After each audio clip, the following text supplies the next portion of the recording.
याद करके भी उसका याद नहीं करके अकाउंट ही बना मतलब वो साझेदारी बनाते थोड़ा सा याद दिलाना चाहिए। चलो देखो, आज व्यवसाय में हम लोग पढ़ रहे हैं फर्म के विघटन की रीतियां, मतलब methods of dissolution of a firm. तो इसमें कितने प्रकार से किसी फर्म का क्या हो सकता है डिसॉल्यूशन, मतलब वो विघटित कितने तरीके से हो सकता है आपका 5 तरीके से, जिसमें फर्स्ट है करार द्वारा, मतलब एग्रीमेंट के द्वारा अगर हुआ ये। दूसरा है अनिवार्य,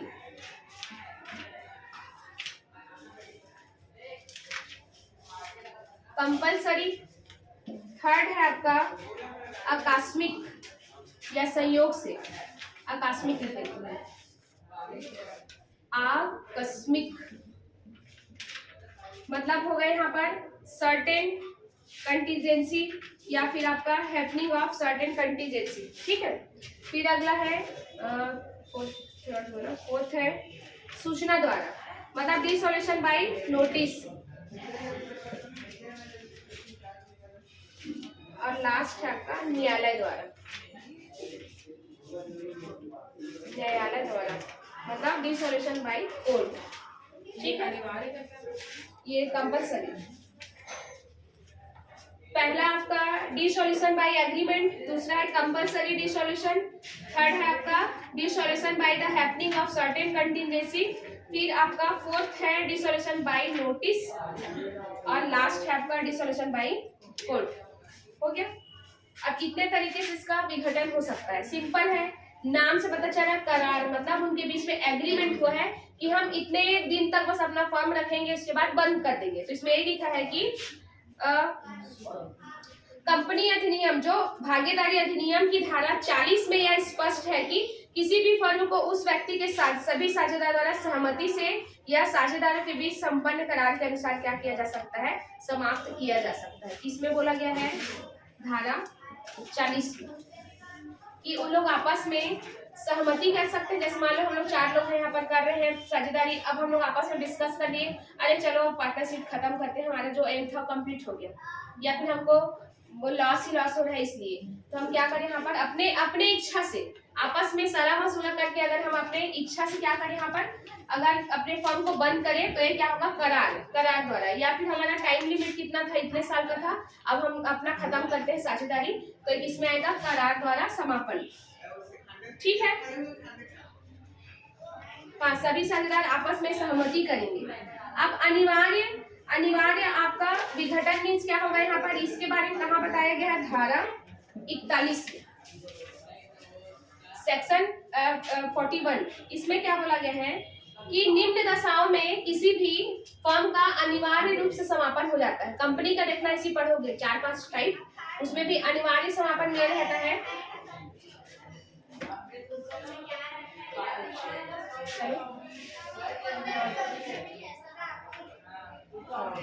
क्लास कर लीजिए।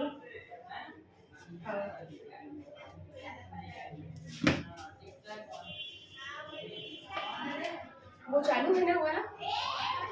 चलो देखो, अनिवार्य समापन किस किस कंडीशन में हो सकता है, जब साझेदार द्वारा या एक साझेदार को छोड़कर शेष साझेदार जो है वो क्या हो जाए, दिवालिया हो जाए। ठीक हो जाने पर इस कंडीशन में क्या होगा, साझेदारी क्या माना जाएगा, अवैध माना जाएगा, इसलिए इसका आवश्यक रूप से क्या करना पड़ जाएगा, विघटन कर देना पड़ेगा। ठीक। इंसॉल्वेंट, दिवालिया मीन्स इंसॉल्वेंट होगा। क्या होता है दिवालिया मीन्स, कोई पागल हो जाता है या भाग जाता है, नहीं होता ऐसा। दिवालिया मीन्स पागल वागल नहीं होता। पता नहीं स्कूल में हम लोग को भी यही बताया जाता था। मैम मैंने नहीं, उसमें ये है दिवालिया या कोई पागल ना हो, दिवालिया मतलब जिसको पूरा तरीके से वो चूस गया, उसके बाद कंगाल जो बैंकक्रप्ट हो गया। जब किसी व्यक्ति के बाहरी दायित्व उसकी संपत्ति से ज्यादा है, रिकॉर्डिंग हो रहा है इसलिए बोली हो।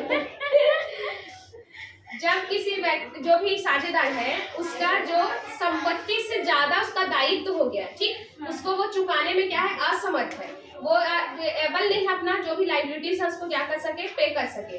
तब क्या करता है, या तो अपने आप को जाके न्यायालय में मतलब कोर्ट में जाके अपने आप को दिवालिया घोषित करवा देता है कि मैं नहीं पे कर पाऊंगा, या फिर जो संबंधित पक्षकार है, जैसे मान लो आप लोग का पैसा मैं ली हूँ और मैं नहीं दे रही हूँ, तो आप लोग क्या करेंगे, कोर्ट में जाके स्यू करेंगे, मतलब मेरे खिलाफ क्या करेंगे, बात प्रस्तुत करेंगे कि ये फलाना व्यक्ति मुझे पैसा वापस नहीं दे रहा है। तो कोर्ट में से पूछेगा कि तुम दोगे कि नहीं, मैं बोली मेरे पास कुछ नहीं है सर, मैं तो नहीं दे पाऊंगी। तो क्या करेगा कोर्ट, मुझे दिवालिया घोषित कर देगा, और पूरा न्यूज़पेपर वगैरह उसमें देते भी है कि इस फलाने व्यक्ति को दिवालिया घोषित कर दिया गया है। अब कोई इसको कोई भी उधार देगा तो इसके लिए कोई भी कोर्ट में आके उसको चैलेंज नहीं कर सकता, क्योंकि हमने इसको दिवालिया घोषित कर दिया, अपने रिस्क पे देगा जो भी इसको उधार देगा वो। ठीक, ये होता है दिवालिया, पागल वागल नहीं होता। कोई बैंक हम स्कूल में पढ़ाया जाता है, स्कूल में पढ़े। हाँ ठीक है, मैंने दूसरी तो, या फिर जिसका दिमागी हालत ठीक नहीं है वो लोग भी क्या कर सकते हैं यहाँ पर, उसको भी ऐसा अगर कंडीशन मिला तो क्या होगा, अनिवार्य रूप से विघटित हो जाएगा। स्कूल वालों को आता है हम लोग टीचर क्या है सर, इसका थोड़ा सा बराबर है। हम तो कोई भी करे, मैं नहीं देखी हूँ, लोग भी जाने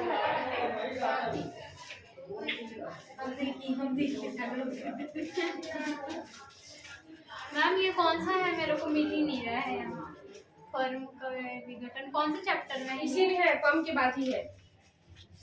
कंपनी वगैरह निकालती नहीं, कंपनी में नहीं है, फर्म में ही है।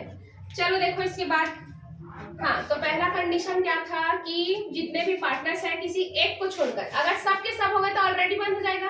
कोई एक को छोड़ के, जैसे मान लो मैं सही सलामत हूँ, मैं दिवालिया घोषित नहीं हूँ, आप लोग सब दिवालिया घोषित हो गए, तो मैं अकेले चला पाऊंगी क्या व्यापार? नहीं, तो क्या हो जाएगा, ऑलरेडी इसका खत्म हो जाएगा, विघटित हो जाएगा।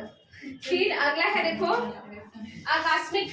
आकस्मिक में क्या होगा, इसको आकस्मिक को संयोग भी बोलते हैं ना, आकस्मिक या फिर संयोग। अच्छा, इसका एक टाइप और था, इसका एक टाइप और है। इसमें क्या लिखा है, कुछ इस प्रकार की परिस्थिति निर्मित हो जाए कि साझेदारी व्यवसाय को चालू रखना अवैध हो जाए। तो इस स्थिति में भी क्या होगा, इस स्थिति का निर्माण कभी कभी होता है, जैसे फर्म जिस वस्तु का व्यापार कर रही है वो प्रतिबंधित हो जाए, या उसका क्रय विक्रय क्या हो जाए, अवैध हो जाए।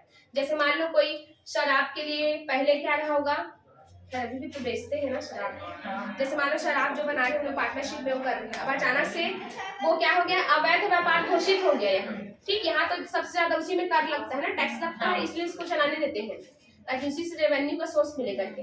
अब क्या होगा, अचानक से अवैध घोषित कर दिए, तो अब जितने भी जो शराब वो है दुकान वाले सबको बंद करना पड़ेगा, तो पार्टनरशिप क्या हो जाएगा, अवैध हो जाएगा उसका। तो इस कंडीशन में भी क्या करना पड़ेगा, आपके जो पार्टनरशिप फर्म है उसको विघटित करना पड़ेगा, मतलब बंद करना पड़ेगा। ये दो कंडीशन था। तीसरा कंडीशन आपका आकस्मिक सहयोग, इसमें दिया गया है धारा 42 में दिया गया है, सेक्शन 42। इसमें क्या होगा, आकस्मिक मीन सिंपल, जैसे मान लो किसी साझेदार की मृत्यु हो गई, कोई किसी साझेदार के दिवालिया घोषित होने पर, या फिर किसी साझेदार द्वारा साझेदारी से अलग होने पर, या त्याग पत्र दिए जाने पर। ठीक, तो इस कंडीशन में भी क्या कर सकते हो, आप अपने साझेदारी को बंद कर सकते हो, विघटित कर सकते हो। इसमें ये लिखा है, इसे आकस्मिक घटना भी कहते हैं। इस प्रकार के विघटन के संबंध में भारतीय साझेदारी अधिनियम 42 में उल्लेख है। इस धारा के अनुसार यदि संविदा में कोई अन्य उल्लेख न हो तो निम्न परिस्थितियों में विघटन हो जाना माना जाएगा। तो पहला वही था कि जैसे अवधि समाप्त हो गया, जैसे मैं 5 साल के लिए हम लोग रखे थे, 5 साल कंप्लीट खत्म हो जाएगा ऑलरेडी। दूसरा क्या होगा आपका, किसी साझेदार की मृत्यु हो गई तब, या फिर तीसरा कंडीशन होगा उस कार्य को, जिस कार्य के लिए हम लोग क्या करेंगे, साझेदारी बनाए हैं, अब वो कार्य खत्म हुआ, मतलब हम लोग का काम भी खत्म। जैसे हम लोग ये सोच के चले थे कि 5 साल हमारा ये काम चलेगा, अचानक से 3 साल में काम खत्म हो गया, तो 3 साल में ही खत्म हो जाएगा हमारा पार्टनरशिप फर्म। फिर मृत्यु होने पर, दिवालिया होने पर और त्याग पत्र देने पर, जैसे मान लो कई लोग क्या करें, वहाँ पर त्याग पत्र दे दिए, मैं नहीं रहना चाहता पार्टनरशिप में, तो इससे भी क्या हो जाएगा आपका आकस्मिक, मतलब अचानक से हुआ नहीं, इसलिए ये सब इसके टाइप्स है। अब अगला है सूचना द्वारा विघटन। इसमें बोला गया है, यहाँ किसमें बोला है इसको, धारा 43 में।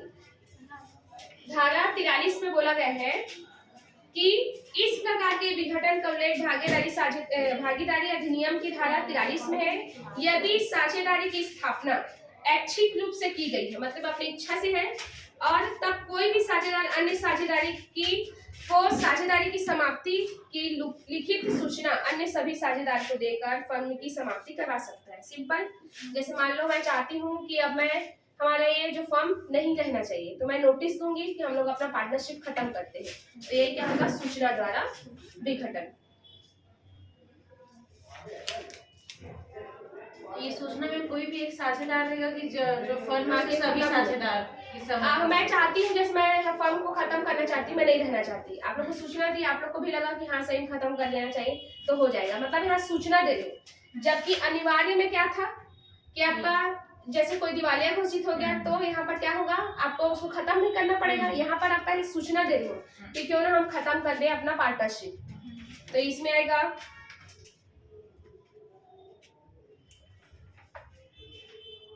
और इसमें क्या लिखा है, यदि सूचना में फर्म समाप्ति की कोई निश्चित तिथि नहीं दी गई है, वहां पर नहीं लिखा गया, मैं सिर्फ ये बोली कि हम फर्म को खत्म, मतलब अपना पार्टनरशिप खत्म कर देते हैं, लेकिन वहां पर मैं कब से खत्म करना चाहती हूँ ये नहीं बोला गया है, तब क्या होगा, तब उस तिथि में फर्म समाप्त मानी जाएगी। किंतु सूचना में कोई तिथि न हो तो सूचना तिथि से ही फर्म की समाप्ति मानी जाएगी। जैसे मैं आज दी हूँ तो 16 तारीख से ही क्या हो जाएगा, समाप्त हो गया हमारा फर्म, ये माना जाएगा, क्योंकि उसमें डेट मेंशन नहीं करी हूँ मैं। अब लास्ट है आपका न्यायालय।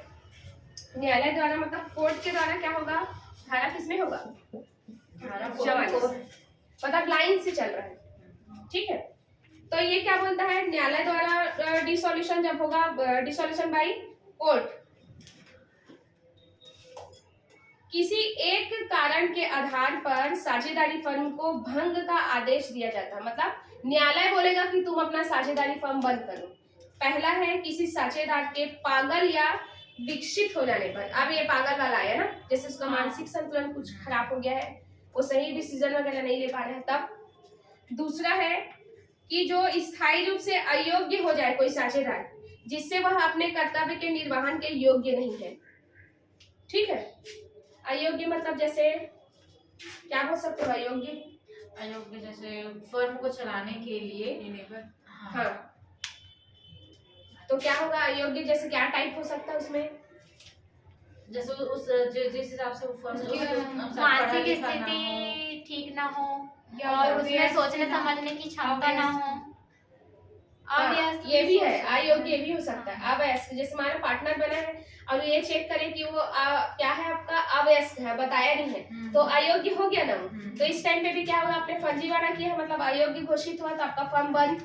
फिर उसके बाद अगला है कि किसी दुराचरण या कदाचरण, मतलब क्या कर सकते, जो अच्छा व्यवहार नहीं कर रहा है, दुर्व्यवहार कर रहे हैं, मतलब यहाँ पर दुर्व्यवहार मतलब किसी से करना नहीं, जैसे कई लोग ऐसे बाय नेचर गंदे होते हैं ना, तो उसके खिलाफ अगर कुछ ऐसा दुराचार वगैरह आया, जैसे करप्शन वगैरह आया, ठीक, तो इस स्थिति में भी क्या होगा, फर्म को हानि हो रही है तो, या फिर हानि की संभावना है, जैसे कई लोग पार्टनर होते हैं, वो कहीं घोटाला वगैरह किया, तो उसके वजह से आपके फर्म का नाम खराब होगा ना, तो इस वजह से भी क्या बोल सकता है न्यायालय कि ये क्या है, घोटाला के केस में है, उससे अच्छा अपना फर्म को आप बंद कर लो।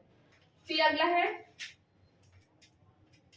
किसी साझेदार द्वारा जानबूझकर साझेदारी के विरुद्ध के कार्य करना, जैसे जिस काम के लिए आप साझेदारी रखे हो उसके विरुद्ध जाके आप काम कर रहे हो, ठीक है। जैसे मान लो आप किसी जो आपका प्रतिद्वंदी है, मतलब आपका जो कॉम्पिटिटर है, उससे क्या किए, जाके मिलके अपने फर्म का क्या करें, आप यहाँ पर जो भी गोपनीय बातें हैं उसको आप वहाँ जाके बता रहे हो, तो फर्म के विरुद्ध काम कर रहे हो ना, तो इससे भी क्या होगा, कोर्ट बोलेगा कि ऐसे में क्या हो गया, सब चीज गोपनीय बातें, जो भी सीक्रेट जो भी बातें हैं वो सब क्या हो गया, लीक कर दिए, तो इसकी वजह से क्या हो जाएगा, न्यायालय बोलेगा कि बंद करो इसके बाद अपना फर्म।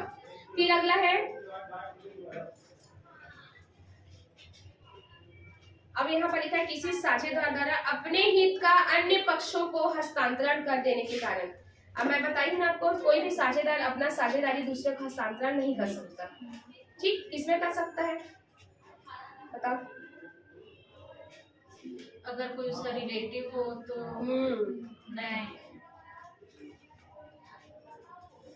सिंपल है, जो शेयर होल्डर्स होते हैं वो अपने शेयर क्या कर सकते हैं, ट्रांसफर कर सकते हैं, ठीक है, उसका भी सूचना देना पड़ता है लेकिन। ठीक, तो अब इसके बाद ये क्या हुआ, हाँ किसी और को हस्तांतरण कर दिया, तब क्योंकि हस्तांतरण कर नहीं सकता ना, अगर मान लो कोई हस्तांतरण कर दिया तो भी ये क्या हो जाएगा, न्यायालय बोलेगा आप अपना हस्तांतरण की हो, अपना जो पार्टनरशिप वो है तो आप इसको क्या करो, बंद करो करके न्यायालय आदेश दे सकता है। फिर अगला है निरंतर हानि हो रही है, अगर किसी फर्म को हर साल हानि ही हानि होते जा रहा है तो उसके रहने का क्या मतलब, कुछ प्रॉफिट अर्न ही नहीं कर रहा है, ना तो अपना फायदा कर पा रहा है ना तो देश के लिए, तो इससे क्या होगा, इसको भी बंद करने के लिए बोलेगा क्योंकि इससे कुछ रेवेन्यू भी नहीं मिलेगा ना। फिर अगला है आपका और अन्य कारण जिसको न्यायालय सही समझे कि ये इस फर्म को बंद होना चाहिए तो वो इसमें आएगा। तो ये क्या होगा, न्यायालय आदेश देगा बंद करो, सूचना में जो खुद के साझेदार हैं वो लोग कहेंगे कि हम लोग बंद करते हैं। इस वाले में आकस्मिक में क्या होगा, किसी की मृत्यु हो गई, दिवालिया हो गए तो तब होगा ये बंद, आपका विघटित होगा साझेदारी फर्म। फिर अनिवार्य में क्या होगा, जिस पर्पस के लिए आपको वहाँ पर वो कंप्लीट हो गया तो आप इसमें अपने साझेदारी को भी घटित कर सकते हो। करार द्वारा मतलब आप एग्रीमेंट करोगे कि हम इतने साल के लिए काम करें और ये काम खत्म, मतलब हमारा फर्म क्या हो गया, विघटित हो गया। ठीक है, हाँ। साझेदारी का फर्म विघटन निकालो तो मिल जाएगा। वो क्या का बुक है, अकाउंट में है मेरे, ये इसमें नहीं है। हाँ उसमें दिया होगा, इसके बाद वाला जो चैप्टर पढ़ा हूँ उसमें।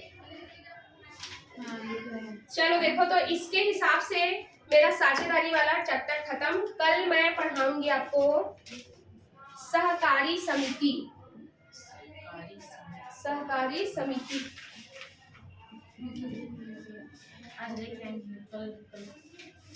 Cooperative society. मैम इसका टेस्ट ले लीजिए आप। हाँ चलो आज के खत्म करती हूँ इसको मैं, क्योंकि मुझे क्लियर नहीं होता है किसका, साझेदारी का। हाँ।